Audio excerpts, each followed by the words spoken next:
నమస్తే, welcome to burning topic. పశ్చిమ బెంగాల్ రాజకీయాల్లో మరోసారి సెగలు పుడుతున్నాయి. గత కొంతకాలంగా సర్ ప్రక్రియ చుట్టూ ముసురుకున్నటువంటి వివాదాలకు సుప్రీంకోర్టు ఒక ఫైనల్ కంక్లూజన్ ఇచ్చింది. లోగుట్టు పెరుమాళ్ళుకే ఇరుక అన్నట్లుగా సాగుతున్నటువంటి ఈ జాబితా వ్యవహారాన్ని పబ్లిక్ డొమైన్లోకి తీసుకురావాలని అత్యున్నత న్యాయస్థానం ఆదేశించింది. అసలు సర్ అంటే ఏమిటి? సుప్రీంకోర్టు ధర్మాసనం ఎందుకు ఆగ్రహం వ్యక్తం చేసింది? ఈ తీర్పు బెంగాల్ రాజకీయాలను ఎలా మార్చబోతుంది? Let's watch.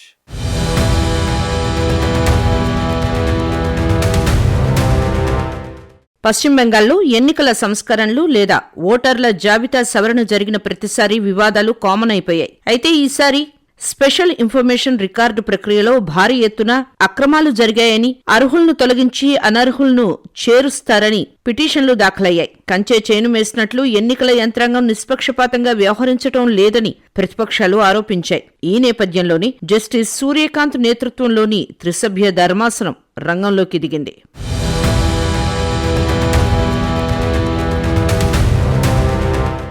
పశ్చిమ బెంగాల్ రాజకీయాల్లో ఎన్నికల సంస్కరణలు అంటేనే ఒక పెద్ద సెన్సేషన్. ప్రతి ఏటా జరిగే ఓటర్ల జాబితా సవరణ ఈసారి న్యాయస్థానం మెట్లెక్కింది. అధికారులు కావాలని ఎలిజిబుల్ ఓటర్స్ పేర్లను తొలగించి తమకు అనుకూలంగా ఉండే అనర్హమైన వ్యక్తుల పేర్లను చేరుస్తున్నారనేది ప్రధాన ఆరోపణ.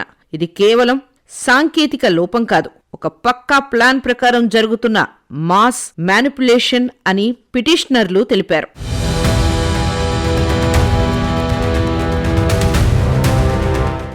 ఎన్నికల కమిషన్ అనేది ఒక స్వతంత్ర సంస్థ.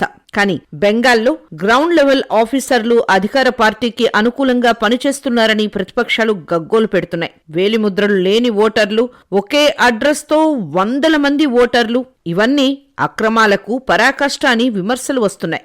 న్యాయం ఆలస్యం అయితే న్యాయం నిరాకరించబడటమే అన్నట్లుగా ఎన్నికల సమయం దగ్గర పడుతుండటంతో ఈ అక్రమాలను త్వరగా సరిదిద్దాలని డిమాండ్ పెరుగుతోంది.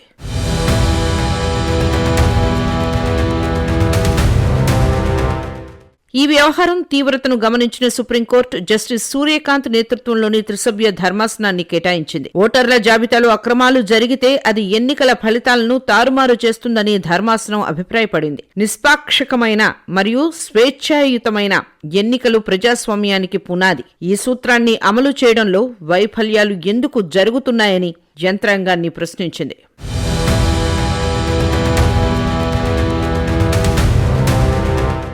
అయితే ఈ ఆరోపణలను అధికార యంత్రాంగం కొట్టిపారేస్తుంది. కేవలం సాధారణ విధానమని, విపక్షాలు అనవసరంగా రాద్ధాంతం చేస్తున్నాయని వాదిస్తుంది. కానీ వాస్తవాలు మాటల కంటే బిగ్గరగా మాట్లాడతాయి. క్షేత్రస్థాయిలో తనిఖీలు చేసినప్పుడు వెలుగు చూస్తున్నటువంటి తప్పులు యంత్రాంగం యొక్క వాదనను బలహీనపరుస్తున్నాయి. జస్టిస్ సూర్యకాంత్ ధర్మాసనం తీసుకోబోయేటువంటి నిర్ణయం బెంగాల్ రాజకీయ భవిష్యత్తును మార్చబోతుంది.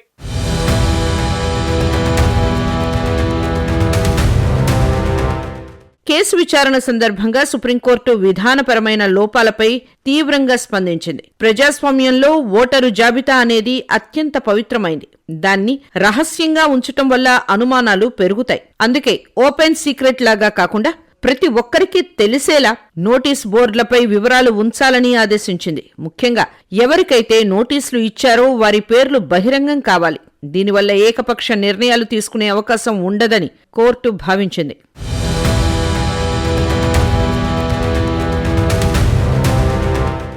కేవలం ఆదేశాలు ఇవ్వడమే కాదు, క్షేత్రస్థాయిలో అమలు కాకుండా కోర్టు గడువు విధించింది. ఈ ప్రక్రియను వేగవంతం చేసేందుకు ఎన్నికల సంఘం దగ్గర తగినంత సిబ్బంది లేరనే సాకు చెప్పకూడదని స్పష్టం చేసింది. చేతులు కాలక ముందే ఆకులు పట్టుకోవాలి అన్న చందంగా బెంగాల్ ప్రభుత్వం వెంటనే అవసరమైన స్టాఫ్ ను నియమించాలని కోరింది.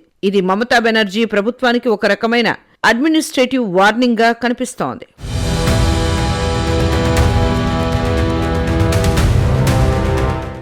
అధికార తృణమూల్ కాంగ్రెస్ ఈ తీర్పును పైకి స్వాగతించినప్పటికీ లోపల కొంత ఆందోళన వ్యక్తం చేస్తోంది.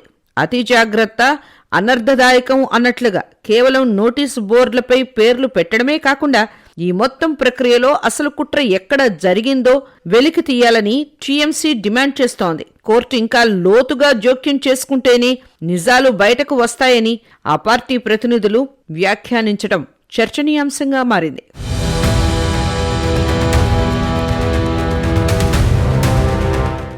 ఈ తీర్పుతో ఇప్పుడు బంతి ఎన్నికల సంఘం కోర్టులో ఉంది. గ్రామ పంచాయతీ నుంచి వార్డు కార్యాలయాల వరకు ప్రతి చోట జాబితాలు ప్రత్యక్షం కావాలి.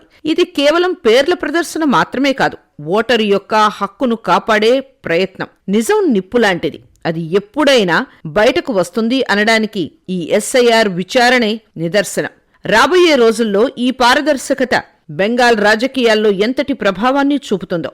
కోర్టు తీర్పు వెలువడింది, విచారణ నివేదికలు సిద్ధమయ్యాయి. ఎన్నికల సంఘం ఈ పారదర్శకతను ఎలా అమలు చేస్తుందనేది ఆసక్తికరంగా మారింది. కేవలం నోటీస్ బోర్డులపై పేర్లు పెట్టడమే కాదు, క్షేత్రస్థాయిలో ప్రతి ఓటరుకు భరోసా కల్పించాలి.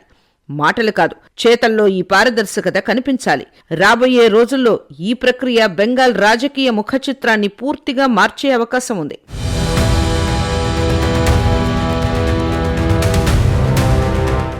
పశ్చిమ బెంగాల్ ఎస్ఐఆర్ ప్రక్రియలో సుప్రీంకోర్టు జోక్యంతో సీన్ ఒక్కసారిగా మారిపోయింది. పారదర్శకత, జవాబుదారీతనం అనేవి లేకపోతే వ్యవస్థలు కుప్పకూలుతాయని కోర్టు మరోసారి గుర్తు చేసింది. ఈ తీర్పు అమలైతే సామాన్య ఓటరుకు తన ఓటుపై భరోసా లభిస్తుంది.